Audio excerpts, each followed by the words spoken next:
Young Max stood at the entrance of the playroom. Before him was an entire area full of loud and brilliant children, running and screaming in every direction. Some of them went up and down a plastic slide connected to a larger jungle gym. Giggles of joy came from all over the room, but they occurred most in all in the ball pit. The ball pit was rather large and tub filled with multicolored plastic orbs, cluttered with small children splashing around. Max didn't particularly like the other children, but his mother told him to make some new friends. Max slowly descended into the ball pit with a frown on his little pale face. Almost immediately after entering, a small boy tossed himself onto Max and sent him tumbling down to the center of the arena. Max resurfaced with a scowl painted on his lips. It wasn't long before the initial accident that was more when kids fell back onto Max. He placed his arms over his face, but to no avail. He felt the other children fall onto him, shoving him further and further down. Max was frantically squirming at this point. He attempted to scream, but his exhale were lips in a soft groan as the ball pit and children sandwiched him together. He felt his face stained with his muscles tightened due to the lack of oxygen he was getting. Max was shoving and crawling at the pile above him now, and the weight of the kids combined began to take its toll, and the indemonstrable pressure was forced onto Max. His body began to stop fighting the pressure as Max's arms and legs went limp. Their weight and their sheer number of rubber balls in the pit was preventing him from breathing. And he felt some of the kids knee and elbow him in the face, and he could feel himself losing consciousness. He could feel himself drowning. His eyes fluttered before they completely blacked out. A strange sensation shot through Max's body as he woke up. His head was pounding, and a high-pitched ringing sound filled his ears. Soon after, he rubbed his forehead and regained with his composure, happy to be able to breathe again. He allowed his fingers to run across the surface below him. He seemed to be on the moving platforms of sorts. Max then sat up on the days and looked around, confused by what he saw. He wasn't sure how long he had been unconscious, but he yawned and stretched his arms out before grabbing the rail next to him. He was on the escalator, slowly moving downward. Surrounding the area was different than anything Max had ever seen before. The sky was aligned with purple clouds and a pink hue. The sky was brightly lit, but there appeared to be no sun. Yet there were stars, but with no moon. Max looked downward at the escalators of where they were heading.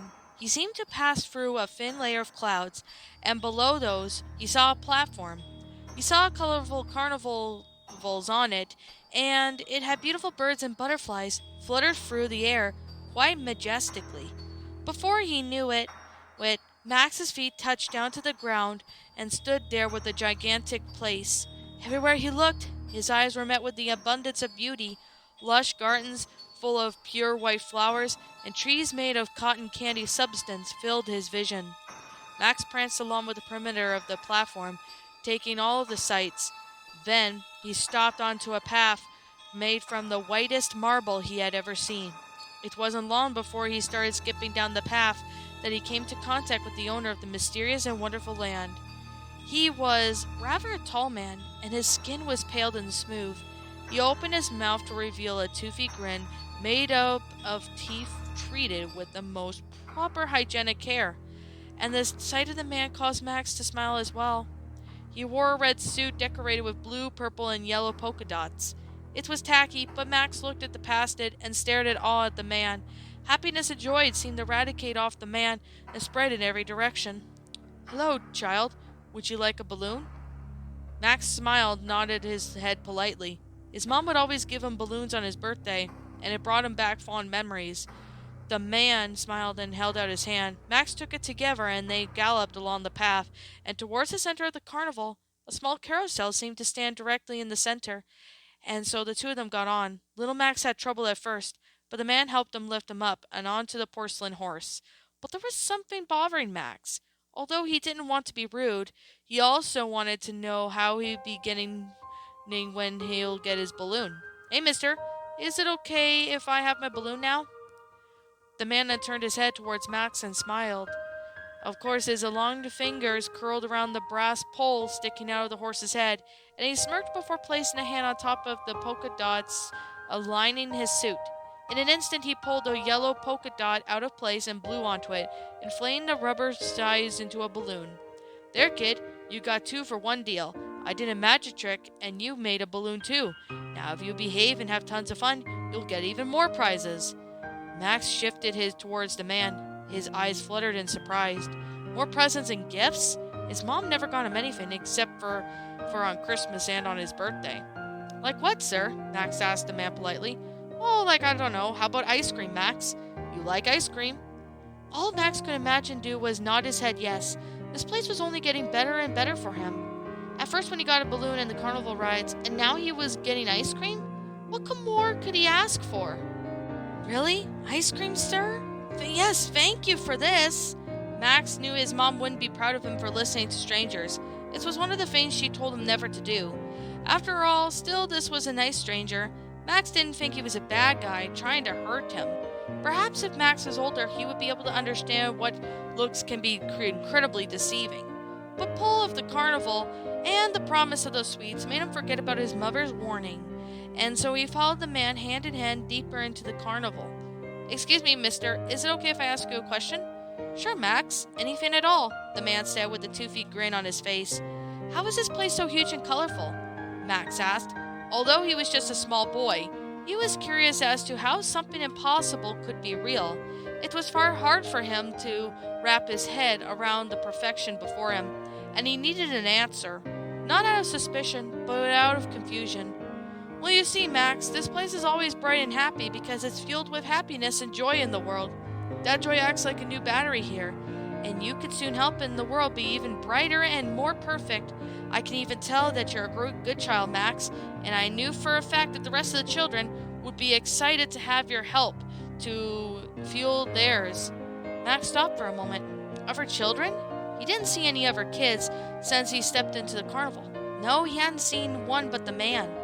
What do you mean by other children, sir? Max inquired. Oh, the children in the ball pit. Of course, all ball pits in the world. In fact, this place is solely responsible for making them fun, you could say. Max nodded his head and proceeded with the man towards a tall building. He could see things poking out of the roof of the building, heading upstairs. They looked to be some tubes of some sort, with the strange things in them. Colors appeared to be flowing around the tubes. Max couldn't tell whether they were liquid or gas, but he didn't mind, as long as he would get his ice cream, and then he would be pleased. As the man led Max into the building, the first thing Max noticed was that the entire room they had entered was completely emptied. No furniture, no paintings, no television. Well, maybe it had been empty, but upon inspection, Max saw what appeared to be exactly what he was hoping for. An ice cream machine was in the corner of the room. It was a soft-served machine. The man motioned for Max to approach the machine. It gave him a plastic cup and a spoon to hold a delicious frozen treat in. Max was in front of the machine and stared at the dials, the buttons off of it. He reached towards it and then stopped. Something washed over that prevented him from pouring the ice cream into his cup. Something deep within him told him to drop the cup and run far away. It was because of that moment he felt an overbearing sense of dread. The entire time he'd been in the joyful world, he felt safe and happy. But something about the man and the ice cream, and in that moment was different from the rest of the world. He didn't know how to describe other than such a change in atmosphere. It felt as if the world of happiness and joy he was currently in, there was malicious intent within the man and the delicious sweet before him. Max turned back and saw the man behind him. A toothy grin was now replaced with a slightly annoyed as he told Max to fill the cup. Come on, Max. I thought you liked ice cream. That's why we're here, right? To enjoy ourselves and have fun. Max didn't budge. There was no way he was going to eat the ice cream. His arms started to quiver, and he withdrew them from the machine. The man's expression changed again. This time, however, it was one of frustration. He placed one hand on Max's shoulder and used the other to grab his arm. He squeezed tightly, and his voice was now different. The previously cheerful one he had once was replaced with anger. His teeth were clenched. His veins were starting to become more noticeable through his head. Listen, Max. Listen to what I'm speaking to you. Do you want the rest of the kids in the ball pit to have a bad time just because you wouldn't eat the ice cream? I'm trying to help you enjoy yourself, and as a result, you'll help the kids up there and have the time of their lives. But no, you rather be a loser? Do you want to be known for being a disappointment, Max? Do you want to be known as a loser? Tears began to roll down Max's face as the man squeezed harder on his arm. A red imprint began to form on his forearm as tears began to roll down the young boy's face. He tried to yank himself free away from the man with each pull, but only his grip was tightened. After using his small size to wiggle free from the man's grasp, he ran towards the doors and entered the building from. He pulled on them, only to find the doors locked. Max only looked back at the man. He stood there laughing at Max as he screamed and pleaded. His words and efforts were futile, though, and the man began making his way towards him. Max scanned the room through his tear-drenched eyes and saw it. In the opposite corner of the room was a door. Getting to his feet, he may have made a dash past the man up towards the door. The man made no attempt to stop him as he burst through the door and into the room, and upon entering it, the young boy let out a scream that echoed throughout the whole entire carnival. Max saw their bodies dangling in air loosely, children's, dozens, maybe hundreds of them, hung by the wires and tubes strapped onto various parts of their bodies. Their bodies were colorless, gray, leathery skin, and they were pretty much malnourishment, reached a point where their ribs protrude and they pushed their skin near the breaking point. The life was drained out of their eyes, and yet their chests sunk in and out. They were alive, although they were better off dead. Max could feel his heart smashing through against the ribs, and for the second it felt like they were going to burst through. Turning around, he saw the man at the door. His toothy grin was back again, but this time it was for rather different reasons. Max stepped backwards and onto the endangerment for kids, who swung from the ceiling. The man followed after him, and they both made their way through to the great children. The man was hot on his tail. Max could hear the man only 10 or feet so behind him.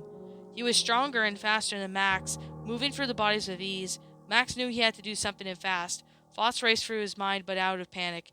He somehow found a moment of clarity to sink in. The children's feet were only a foot above from the floor, and with Max's height, he could drop down the view of the surrounding area. He got down on his stomach and saw the man's feet moving towards his direction. He silently crawled in the opposite direction and did a loop around the man before standing back to his feet. He made his way towards the door he had entered the room from. He knew that if he could only exit and make his way out towards the escalators, he knew he'd be safe. So he waddled through the bodies and towards the door. He ran through it, and soon the room in the ice cream room. The door was locked and made out of glass. Although he didn't have time to break through, perhaps the man's wild goose hunt would buy him time. Max began to kick the glass door harder and harder as the glass cracked by inch. He knew that the man had heard him because the sound of footsteps was now coming in his direction. He kicked, and soon the glass almost shattered. The sounds of footsteps was the door across from him now, and with at least one attempt, Max kicked through the glass and climbed through the small opening. He started to run away from the building, only looking back once when he was about 50 yards away. He saw the man bend and contort his body to fit himself through the child-sized hole in the door. Even though for a long distance away, Max could hear the cracking of bones and twisting joints. They almost seemed to echo throughout the world he was in. The man was chasing after him again, and his long legs, traveling faster and farther than little Max's legs, were capable of carrying him. Max looked up at the sky. At once the purplish clouds now turned gray. The whole landscape was having its colors sucked out and replaced with gray, the same gray that many children he had seen. Carnival rides and decorations crumbled into dust as the man yelled from behind Max. "This is what you want the world to be turned into, a child's joy? Isn't it to put into good use? Is this what you really want, Max? Do you want this world to burn?" Max didn't look back. He just kept running. To think that the ball pits were all fueled by this place. It was just spreading out enough just to take children away. Not so widespread that it would cause the closure of restaurant play areas and other places with ball pits. The Ferris wheel fell off its hinges and crashed down onto the ground below it. The carousel horses were charred black as if they had been burnt, and all the rides ceased movement. The air was filthy and filled with smog, and the flower beds in the gardens died, leaving behind a withering vegetation and chipped wooden fences rather than the painted ones Max had seen upon entering. But Max had held it onto that hope because in the distance he could see the escalator and he heard just the kids in the sky playing in the pit. The man was gaining on Max with every step. Max grew more and more tired. What started out as a 50-yard head start was now only a 20-foot distance. But Max was determined to avoid the fate of where the kids met. He only had 10 more yards until he was upon the escalator. He was so close to the railing that he could extend his arm to touch it. He felt the hot breath of the man in the suit behind him, and with that, Max launched into the escalator. He felt the man's lanky fingers wrapped around his ankle and pull. Max looked back and saw the man. The entire appearance had changed. His suit was stained and tattered, and his previously bright colors were dull. His hair was neat before it was now a greasy mess of white. His skin was deteriorating and rotting, and he smelt of death and disease. He was showing Max what the world would look like without the joy and creativity of children, and how to fall it apart and plunge into the darkness and decay. Max was determined more than ever to get back to his world. He reared up his other foot and stomped down on the man's hand, crushing it between his shoe and the hard metal escalator step. The man screamed out in pain as he looked up at Max, his face full of hunger and malice. "You can't escape, Max. I'll have your spirit and energy, and you'll help the fuel world just like the rest of the kids." Max reared up his foot and kicked the man directly in the eye, sending him tumbling down the steps into the world below. In a hurry, Max raced up the steps and towards the heavens. He only looked down to see he was near the top of the escalator, only to see the man at the very bottom. The world was back to the usual colorful look, and the man waved at Max from below. Although he wasn't sure, Max knew about the man had the same toothy grin that he always did. Looking back up at the sky, he ascended past the clouds and felt the texture of the plastic orbs. He heard a sound of kids playing in the pit. He made his way up towards the top. Max felt the edge of the ball pit and climbed out, extremely exhausted. He watched all the swarming in the pit like a bunch of animals, ignorant of what lies below and what he watched the little kids play in the pit. He did not even notice one thing in particular. The pit seemed very different than it had been before.